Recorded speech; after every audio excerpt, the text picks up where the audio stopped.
वालेकुम, welcome back to Mudassar hair salon 2। दोस्तों, मैं आपका अपना मुबशर और आज की इस वीडियो में हम आपको जो ना प्रैक्टिकल करके दिखाएंगे और चंद पॉइंट आपको सिखाएंगे कि आपने जो ना सिंपल शेप में दाढ़ी को अच्छी तरह नरम करके फोम लगा के और आपने जो ना ब्लेड चेंज करके स्टिक को खिंचाव में रख के और उस ब्लेड को 2 से 3 शेप में चलाकर जो ना आसानी के साथ शेप कर सकते हैं। जैसे कि आपके सामने जो ना स्टूल को हमने रेडी कर लिया है, दाढ़ी को भी नरम कर लिया है, फोम भी लग चुका है दोस्तों और दाढ़ी यानी कि टोटली नरम हो चुकी है। अब जो ना मेन पॉइंट यानी कि दाढ़ी के ऊपर आपने ब्लेड को कैसे चलाना है।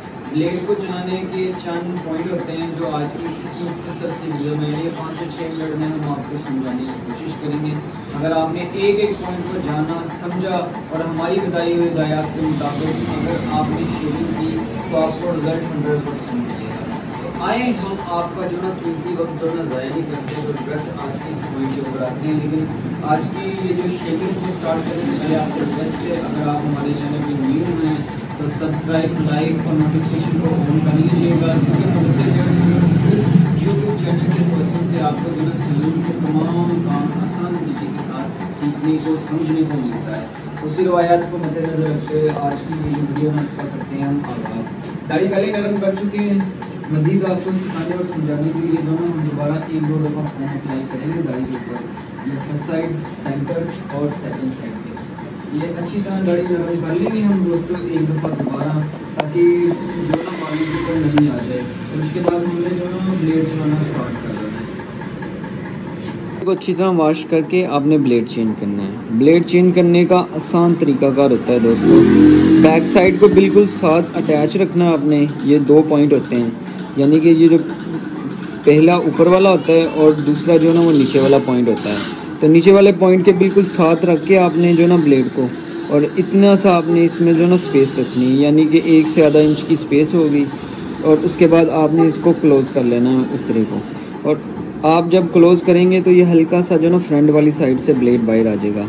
तो आपने नेल की मदद के साथ इसको हल्का सा फिट कर लेना है और उसके बाद उस तरफ को बंद करके तो ये हमारा ब्लेड चेंज हो गया। अब 2 से 3 तरीके के साथ जो ना ब्लेड चलेगा मुकम्मल दाढ़ी के ऊपर। पहला तरीकाकार ये होगा कि उस तरह को ओपन करके इस तरह 2 उंगलियों के साथ पकड़ना हमने, फिर लास्ट फिंगर को जो ना हमने साइड से ये इस तरह इसकी गिरफ्त कर लेनी है। फिर ये हमारी दूसरी वाली फिंगर, तीसरी, चौथी और अंगूठा इस अंदाज में जो ना हमने इस तरह के ऊपर गिरफ्त कर लेनी है। ये पहला तरीकाकार हो गया दोस्तों। अब आपको दूसरा तरीकाकार समझाते हैं। उसके लिए हमने जो ना उस तरह को पकड़ लेना इस अंदाज में, 1, 2, 3, 4। इन 4 पॉइंटों के साथ जो ना हमने गिरफ्त कर लेनी है। ये देखिए 1, 2, 3, 4 और ये 5वां अंगूठे की मदद के साथ हमने सेंटर से इसको कंट्रोल कर लेना है। ये इस अंदाज में जो ना ब्लेड चलाने के लिए काम आता है और सेंटर से जो ना हम इस तरह ब्लेड चलाएंगे। तो ये 3 तरीक़ों के साथ जो ना मुकम्मल शेविंग करेंगे। अब हमने आपको जो ना दाढ़ी को नरम करने के मुतालिक इन्फॉर्मेशन बता दी है दोस्तों।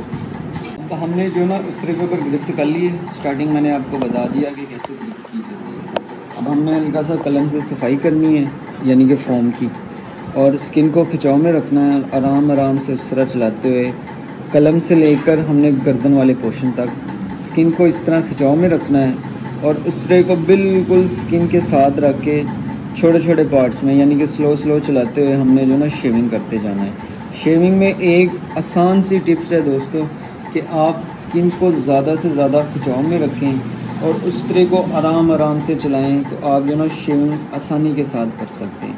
कलम से हमने स्टार्ट कर लिया है। अब कलम से आगे और हड्डी वाली साइड, यानी कि इस पोर्शन से लेकर यहाँ तक हम जो ना मुकम्मल शेविंग करेंगे स्किन को खिंचाव में रख के और उस तरह को आराम आराम से चलाकर। तो हमने कलम से भी इसी तरह शेविंग की है और अब हड्डी वाली साइड से भी सेम ऐसे ही प्रोसीजर दोहराएंगे। स्किन को ज़्यादा से ज़्यादा खिंचाव में रखना है और उस तरह को आराम आराम से चलाकर हम जो ना शेविंग करते जाएंगे। तो दोस्तों, जितना आप स्किन को ज़्यादा से ज़्यादा खिंचाव में रखेंगे उतनी शेविंग आप आसानी के साथ कर लेंगे। लेकिन सबसे पहले अगर आपके अंदर हल्का फुल्का खौफ है या डर है तो आप उसको निकालें। अगर आप डर के काम करेंगे तो कभी भी अच्छे तरीके के साथ नहीं करेंगे। तो जब आपने डर ख़त्म कर लिया, उस तरह के ऊपर ग्रिप अच्छी तरह कर ली, तो फिर आपने दाढ़ी को अच्छी तरह नरम करना है फोम वगैरह लगाना है और उस तरह के ऊपर ग्रिप करके आराम से ब्लेड को चलाते हुए आपने शेविंग करना स्टार्ट कर देना है। फर्स्ट साइड की तरह जो है ना सेम टू सेम हम सेकंड साइड में भी करेंगे। मेरा बात करने का मकसद ये है कि हमने फर्स्ट साइड पे स्किन को खिंचाव में रखा है और उस तरह को आराम से चलाते हुए हमने जो ना शेविंग कंप्लीट की है।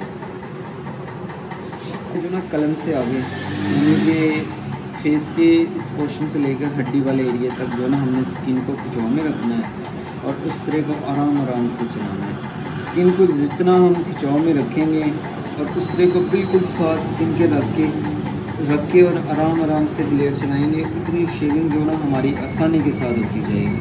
तो स्किन को ज़्यादा से ज़्यादा खिंचाव में रखना चाहिए और उस तरह को आराम से जो ना चलाकर आप शेविंग कर सकते हैं। तो टोटल जो ना 6 से 5 पार्ट्स बनते हैं, 1 2 3 4। अब हमने सेंटर वाले पार्ट से जो है शेविंग करनी है। तो इसके लिए जो ना हमने फेस को हल्का सा ऊपर करना है और इस तरह हड्डी को खिंचाव में रखना है। आराम से ब्लेड चलाकर शेविंग जो है ना वो आसानी के साथ करना है। अब गर्दन वाली साइड से स्किन को खिंचाव में रखना है और आराम से ब्लेड चलाकर शेविंग जो है ना वो करते जाना है। तो ये जो पहले कोड को करने का आसान तरीकाकार है ना वो आज की इस वीडियो में हमने आपके सामने रखा और आपको समझाने की कोशिश की है। तो पहले कोड को करने के लिए आपको सबसे पहले दाढ़ी को अच्छी तरह नरम करना चाहिए। जब आप दाढ़ी अच्छी तरह नरम कर लेंगे, फोम वगैरह लगा लेंगे, स्किन को खिंचाव में रख के और आराम से ब्लेड चलाकर शेविंग आसानी के साथ कर सकते हैं। तो ये 4 से 5 मिनट में जो ना हमने आपको पहले कोड को करने का आसान तरीकाकार समझाया है। तो उम्मीद करते हैं दोस्तों आज की हमारी ये जो मुख्तसर सी टिप है आपको लाजमी पसंद आई होगी।